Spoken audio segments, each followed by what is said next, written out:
Mes chers amis, je suis en colère. Le Parlement européen nous interdit de rendre hommage aux victimes des vaccins Covid. J'avais prévu d'organiser une exposition avec des victimes des effets secondaires, avec les parents des enfants, adolescents, adultes décédés lors de cette vaccination géante en mars prochain au Parlement européen à Strasbourg. L'inauguration était donc prévue le mardi 12 mars à 18 h ici à Strasbourg. Eh bien, la députée luxembourgeoise Wisler Limmat du parti de M. Bellamy a dit non. Vous demanderez à M. Bellamy si ce sont aussi ses valeurs. Étaient invités pour commenter, pour témoigner cette exposition citoyenne, Julia Pfister, Michel Musso, Mathieu Dubois, Laure Mazéas, Mélanie Maupas, Alain Maupas, Francis Charnux, Dominique Bodino, Boutier-Laurent, Boutier-Picard et Marie-Charlotte. Des mois d'organisation, des mois d'échanges, des mois de travail, des mois à remplir les procédures, des mois à répondre à l'administration européenne, des mois de rêve, des mois d'espoir. Et aujourd'hui, cette administration a interdit cette exposition citoyenne.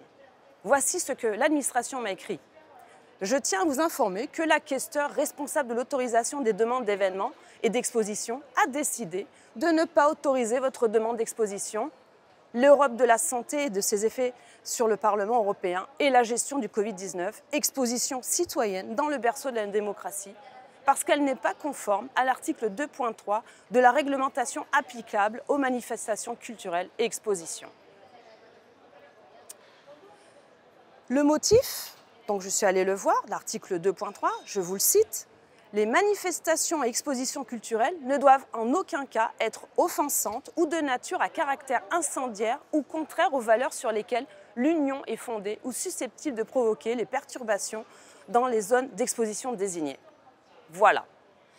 Cette maison de la démocratie qui devait être votre maison, la maison de tous les citoyens, sans distinction de caste, venez comme vous êtes, eh bien non, vous n'êtes pas chez vous, vous les perturbez. La gestion du Covid et ses effets, en parler, c'est incendiaire, offensant. Et en parler, c'est contraire aux valeurs sur lesquelles l'Union est fondée.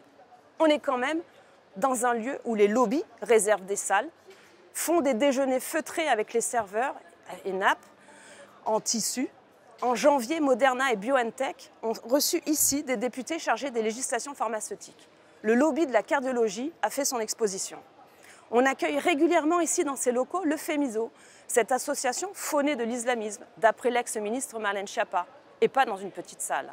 On autorise en permanence des expositions au goût douteux. On a eu en mai dernier une exposition dégradante à coups d'image de Jésus absolument scandaleuse. Une trentaine de députés ont demandé le retrait de ces expositions, qui n'avaient d'ailleurs pas respecté toute la procédure, mais cette exposition a été maintenue.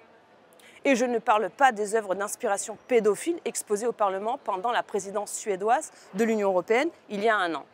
C'est cela les valeurs de l'Europe? Les citoyens les dérangent alors que les dérangés, c'est eux. Si vous aussi vous trouvez cela répugnant, scandaleux, partagez cette vidéo et mettez un pouce pour que tout le monde sache ce qu'il se passe vraiment ici.